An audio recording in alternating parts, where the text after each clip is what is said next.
Hello everyone, I'm Dr. Adam McKee, and today we're stepping back in time to explore the foundations of law enforcement in colonial America.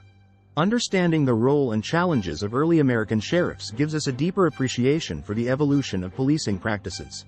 Let's dive into how these early law enforcement figures shaped the safety and governance of their communities. In colonial America, the sheriff was not just a law enforcement officer but a pivotal figure in the community.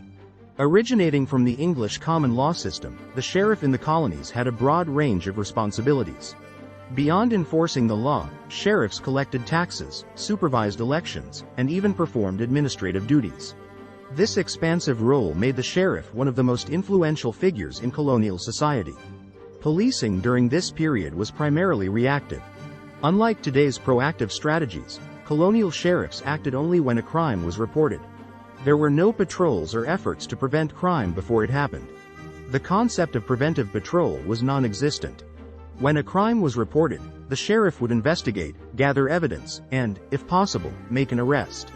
This approach was straightforward but limited by the absence of advanced investigative tools and techniques. The structure of law enforcement varied significantly across the different colonies. For instance, in Virginia, sheriffs were appointed by the governor for each county. In contrast, Massachusetts relied on constables appointed for each town, while in New York, sheriffs were elected by the county's residents. Despite these differences, the sheriff's office remained the central law enforcement authority in each colony, reflecting the adaptation of English legal principles to the American context. Sheriffs in colonial times were not full-time law enforcement officers. They often held other jobs and were paid only for the law enforcement duties they performed. This part-time nature meant that sheriffs had to balance multiple responsibilities, which could dilute their focus on law enforcement. Additionally, the lack of resources such as crime labs or forensic experts made investigating crimes particularly challenging.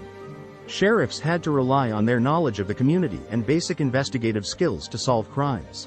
Law enforcement in colonial times could be harsh and arbitrary. Punishments for crimes, even minor ones, were severe, reflecting a punitive approach to crime control. For example, stealing a hog could result in harsh penalties in Virginia. This severity was partly due to the lack of formalized legal protections for the accused, a stark contrast to modern standards of justice and human rights. Despite these limitations and challenges, the colonial sheriff played a crucial role in maintaining community safety. Crime rates were relatively low, and the sheriff's authority was respected within the community.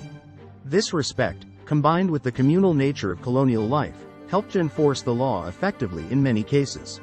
As we look back at law enforcement in colonial America, it's clear that the role of the sheriff was foundational in shaping the early legal and social landscape of the New World.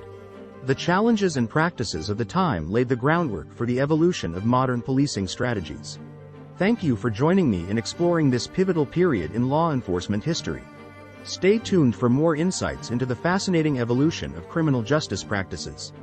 Don't forget to like, subscribe, and comment below if you have any thoughts or questions about today's topic. We appreciate your interest and engagement as we delve into the history of criminal justice. See you in the next video.